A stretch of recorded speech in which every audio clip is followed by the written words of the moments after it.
Salut, c'est Max, j'espère que tu vas bien. Aujourd'hui, on va analyser ensemble The Walt Disney Company. Donc, on va vraiment regarder les métriques les plus importantes pour savoir si ça vaut le coup ou non d'investir sur cette action.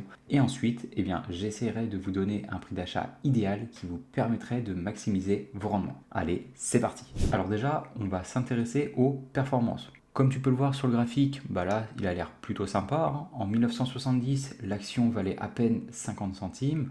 Aujourd'hui, on est à 112 dollars. On avait même atteint un pic là en 2021 à 200 dollars. Donc, ce qui veut dire que à ce stade, si vous aviez acheté l'action de Disney à son introduction en bourse, vous auriez multiplié vos gains par 248. Donc, ce qui est tout simplement fabuleux. Donc là, c'est vraiment une action qui aura été très profitable pour les investisseurs long terme. Par contre, attention, si vous regardez bien au cours des 10 dernières années, on n'est plus qu'à 10%. Ce qui veut dire qu'en 10 ans, l'entreprise s'est appréciée en moyenne de 1% chaque année. Donc bien entendu, ce graphique ne prend pas en compte le versement des dividendes, mais même si on rajoutait le versement des dividendes, on serait loin de réaliser nos 9 ou 10% annualisés qui correspondent à l'augmentation chaque année moyen d'un indice comme le S&P 500 par exemple. Donc maintenant, on va vraiment s'intéresser aux différents indicateurs qui vont nous permettre de savoir si oui ou non l'entreprise Disney est de bonne qualité, si elle vaut le coup d'être achetée. Et pour ça, moi, la première chose que je regarde, ça va être l'endettement. C'est très important d'investir sur une entreprise qui a une dette maîtrisée. Parce que une entreprise qui réussit à maîtriser sa dette, c'est une entreprise qui réussira à vivre au cours des prochaines années. Et s'il y a des périodes un peu plus sombres au cours justement de ces prochaines années, c'est une entreprise qui arrivera à passer tous ces moments de difficulté. Donc pour ça, moi je regarde deux indicateurs qui sont la dette nette et la dette long terme. Et ce qu'on va vouloir, c'est vraiment que ces deux indicateurs puissent être remboursés en moins de 5 années de free cash flow. Donc pour la dette nette, donc ça c'est très très simple à calculer. Il faut juste faire la différence entre la valeur d'entreprise ici et la capitalisation boursière. Donc autant j'imagine que la capitalisation boursière, vous savez ce que c'est. Bon, pour les plus novices, en gros c'est l'argent qu'il faudrait à un investisseur pour acheter l'intégralité de l'entreprise, donc racheter toutes les actions en circulation. La valeur d'entreprise, c'est l'argent qu'il faudrait à un investisseur pour acheter l'intégralité des actions en circulation, mais aussi se débarrasser, donc rembourser toute la dette. Et donc si là on fait la différence entre les deux, on a ici à peu près 81-82 milliards de dollars. Maintenant c'est 80-82 milliards de dollars. On va vouloir les comparer au free cash flow moyen au cours des 5 dernières années, qui est de 4 milliards 71. Si je fais du coup la différence, la division entre ces deux métriques, donc c'est 82 dollars divisé par les 4 milliards 71, on a ici 17,4.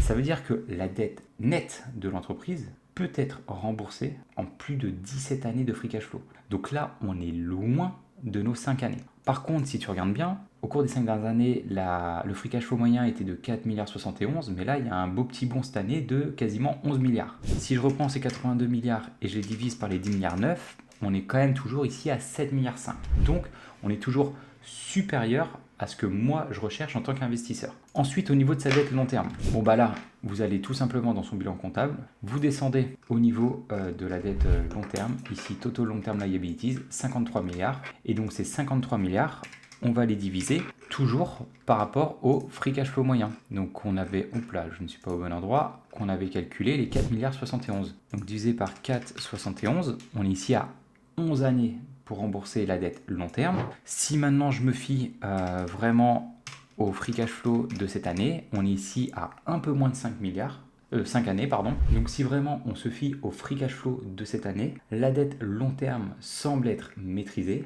mais sa dette nette semble être relativement importante. Après, est-ce que ça veut dire que là, ça sert à rien d'aller plus loin, d'analyser un peu plus l'entreprise? C'est une entreprise qui est un peu trop endettée, donc on n'investit pas dessus? Non. Disney, c'est une entreprise relativement importante, on ne va pas se cacher. Si je vous donnais là aujourd'hui 200 milliards pour répliquer un Disneyland, il y a fort à parier que vous n'y arriveriez pas, parce que Disneyland, c'est une entreprise très imposante et qui a su conquérir le cœur de pas mal d'enfants et de parents. Donc c'est une entreprise très réputée, donc il est très difficile de la remplacer. Maintenant, les autres indicateurs qu'on va regarder, ils vont être liés à la croissance. Ce qu'on souhaite, c'est vraiment d'investir sur une entreprise qui réussit à croître chaque année, car c'est la meilleure façon de gagner de l'argent sur le long terme. Donc ce qu'on va faire, on va vraiment regarder la croissance, donc dans un premier temps, du chiffre d'affaires de Disneyland au cours des 5 dernières années. Bon bah là, comme on peut le voir, en 2021, 58 milliards ici de dollars, cette année 94 milliards, donc là une belle croissance. Par contre, si on regarde un peu plus loin, on peut voir que il y avait toujours une croissance, mais relativement minime jusqu'en 2018-2019. Ensuite, un gros bond entre 2019 et 2020. Donc ça, c'est principalement lié à deux choses. Au cours de l'année 2019, il y a à la fois Disney qui a décidé de racheter la 21st Century Fox. Et ensuite, c'est l'année où Disney a aussi lancé son offre de streaming Disney+. Donc c'est pour ces raisons que le chiffre d'affaires a explosé entre 2019 et 2020. Par contre, après, bon bah là, le chiffre d'affaires a bien baissé entre 2020 et 2021 à cause de la pandémie du Covid. Et ensuite, depuis 2021, bon bah on voit que le chiffre d'affaires continue de progresser, ce qui est plutôt pas mal.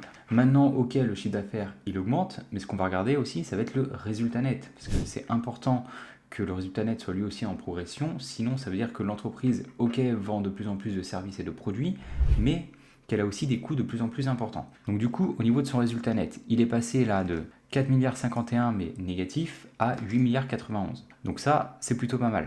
Par contre, si tu regardes bien depuis ici 2016, on peut voir que le résultat net, eh ben, au final, il est, on va dire, au même niveau plus ou moins, même relativement un peu plus bas. Donc ce qui veut dire que les marges de l'entreprise ont diminué au cours des 10 dernières années. Elles arrivaient ici à s'apprécier jusqu'en 2019 et depuis ce fichu Covid, eh bien Disney a du mal à avoir une bonne rentabilité. Comme tu peux le voir, grosse descente ici en 2020, on était négatif en 2021, mais même ici, regardez bien, en 2022, 2023, 2024, bah là, c'est un résultat net qui est relativement faible par rapport au chiffre d'affaires que génère l'entreprise. Après, ok, le résultat net, c'est une métrique qui est sympa à regarder, mais le plus important, ça va être de regarder le free cash flow, qui est une métrique qui est bien plus fiable, parce que le free cash flow, c'est vraiment le sang de l'entreprise, et les dirigeants de l'entreprise vont pouvoir réaliser 5 choses avec. Soit ils peuvent verser un dividende, soit ils peuvent rembourser leurs dettes, soit ils peuvent racheter leurs propres actions, soit ils peuvent acquérir de nouvelles sociétés ou réinvestir en eux-mêmes. Donc, on va ici directement dans son flux de trésorerie. Hop, au cours des 5 dernières années, qu'est-ce qu'on peut voir? On peut voir déjà, donc ça, ce qui est plutôt pas mal. Déjà, c'est que le free cash flow a toujours réussi à être positif comparé au résultat net. Donc, ce qui veut dire que même durant les périodes d'incertitude, là, pendant le Covid, l'entreprise Disney a toujours réussi à générer de l'argent. Donc ça, c'est plutôt bien. On est passé du coup en 2021 de 1,33 milliard à cette année 10,90 milliards. Donc là, une belle augmentation. Ça, c'est plutôt pas mal. Et comme on peut le voir, il a suivi plus ou moins le résultat net où il y avait toujours une belle croissance, on va dire, jusqu'en 2018. En 2019 même, c'est juste là, les 10 milliards sont une année un peu trompeuse. Ensuite, belle diminution en 2020. Et depuis, donc l'entreprise essaye de gagner plus ou moins de l'argent.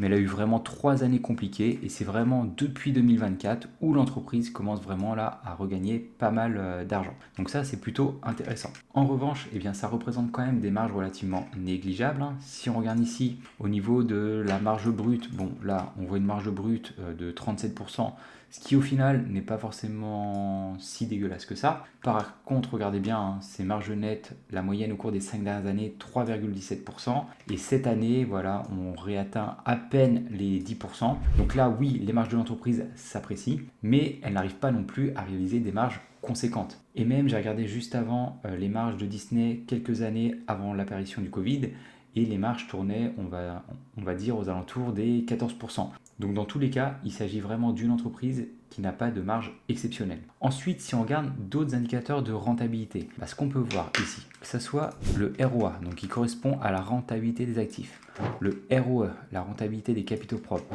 et le ROIC, donc qui prend en compte à la fois les capitaux propres mais aussi l'argent issu de la dette, on est à 4% pour le ROA et le ROIC et un peu plus de 8% pour le ROE. C'est très très faible. Là, quand je vois ces indicateurs, je me dis tout simplement que les dirigeants de l'entreprise n'arrivent pas forcément bien à allouer les capitaux qu'ils possèdent. Et donc, quand c'est le cas, la meilleure chose à faire pour Disneyland, ça va être soit de rembourser leurs dettes, soit justement de distribuer un dividende. Et justement au niveau du dividende, eh bien, l'entreprise en verse un à ses actionnaires ici de 1,37 milliard.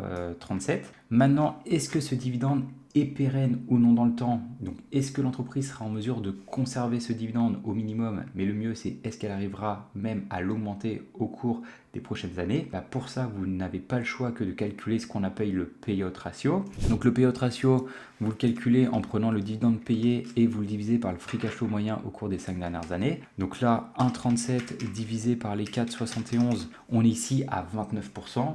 Donc là, c'est un payout ratio relativement ridicule. Tant qu'on n'est pas à 50%, on peut dire que le dividende est pérenne dans le temps. Surtout si on prend maintenant non plus les 4,71 milliards, mais plutôt les 10,90 milliards ici, on a toujours nos 1,37 milliard divisé par 90. Ici, le payout ratio tombe même à 12,5%. Donc autant vous dire que le dividende de Disneyland actuellement est pérenne dans le temps et il pourrait être largement augmenté au cours des prochaines années. La seule chose que je trouve dommage, c'est comme on l'a vu, Disney c'est une entreprise qui est endettée et donc moi j'aurais préféré voir pour ce genre d'entreprise qu'elle se désendette petit à petit plutôt qu'elle verse un dividende. Car comme je dois vous le rappeler, je sais que vous êtes friand des dividendes, mais le dividende n'est pas la meilleure façon de récompenser l'actionnaire puisque vous allez être imposé une seconde fois. Le fait d'acheter une action. Vous allez donc devenir propriétaire de l'entreprise au prorata de votre investissement. Donc ce qui veut dire qu'en tant que propriétaire, vous allez déjà être imposé une première fois sur les bénéfices de l'entreprise. C'est ce qu'on appelle l'impôt sur les sociétés. Sauf que lorsque les dirigeants décident de verser un dividende, en gros, l'argent qui était dans la structure de l'entreprise va passer dans vos comptes personnels, dans votre poche. Ce qui veut dire que vous, en tant qu'individu, vous allez être taxé une seconde fois. C'est ce qu'on appelle l'impôt sur le revenu, ou si vous optez pour la flat tax. Donc ce qui veut dire que sur les dividendes que vous toucherez, vous allez perdre jusqu'à 30% lié tout simplement à l'impôt sur le revenu et aux prélèvements sociaux. Alors que si cet argent était resté dans l'entreprise, vous n'aurez rien payé, rien donné à l'État. Donc c'est pour cette raison que moi les dividendes c'est quelque chose que je n'aime pas. Donc ce que je préfère c'est quand l'entreprise décide de rembourser sa dette ou lorsqu'elle décide de racheter ses propres actions qui sont sous un régime de faveur. En parlant de ces rachats d'actions, Disney en a racheté un tout petit peu au cours des 5 dernières années, là, passant de 1,83 milliard à 1,81 milliard. Par contre, attention, si tu regardes un peu plus loin depuis 2016, on était à 1,64 milliard pour finir ici à 1,81 milliard. Ça veut dire qu'en gros, si tu avais acheté des actions de Disney en 2016, tu aurais à la fois été dilué par l'entreprise en 10 années et en plus, tu aurais vu le résultat net fondre. Ce qui veut dire que ton bénéfice par action aura été plus faible. Donc là, tu as vraiment une double peine. Et là, on peut le voir très rapidement. Le bénéfice par action en 2016 était de 5,47 $. Cette année, 4,91 $. Donc après tout ce qu'on vient d'analyser, Disney ne semble pas l'entreprise la plus formidable à posséder en portefeuille. Si tu es relativement jeune et que ton objectif c'est de faire fructifier ton patrimoine, probablement que Disney n'est pas la meilleure solution, n'est pas la meilleure action à ajouter à ton portefeuille. En revanche, si tu souhaites une action un peu plus défensive et que toi tu souhaites plutôt profiter des dividendes, et bien dans ce cas, Disney pourrait être une solution envisageable. Juste avant qu'on découvre ensemble un prix d'achat idéal, et bien je t'invite à t'abonner à la chaîne afin de rejoindre cette communauté d'investisseurs performants et ne pas louper les prochaines analyses. Juste avant, on va prendre la température auprès des analystes financiers. Donc, ils s'attendent à une croissance ici du bénéfice par action au cours des 3 prochaines années entre 11 et 13%, donc ce qui est relativement pas mal.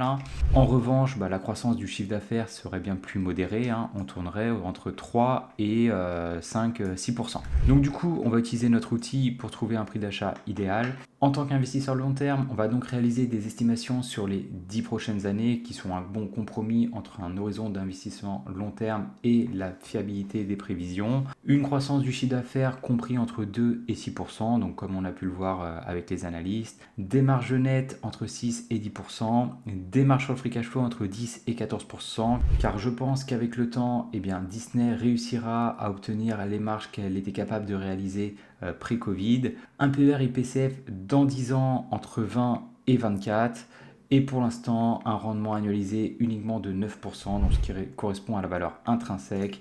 Quand on analyse, on peut voir qu'actuellement, si tu te fies vraiment aux marges au free cash flow, l'entreprise serait achetable pour les estimations moyennes ou hautes. En revanche, si vraiment les estimations basses prennent le dessus, et bien dans ce cas-là, il faudrait attendre que l'action chute à 87 $. Et si tu veux te fixer une marge de sécurité relativement un peu plus importante, donc moi ce que je me fixe c'est des 12, 13,5 et 15. Dans ce cas-là, le prix d'action évoluerait entre 70 $ et 121 $ en fonction des estimations retenues. Merci d'avoir regardé la vidéo. Si tu ne l'as pas encore vue, j'ai analysé une entreprise, donc First Solar, qui pourrait bénéficier du prochain boom lié aux énergies renouvelables. Dans tous les cas, eh bien nous on se retrouve dans une prochaine vidéo. Ciao!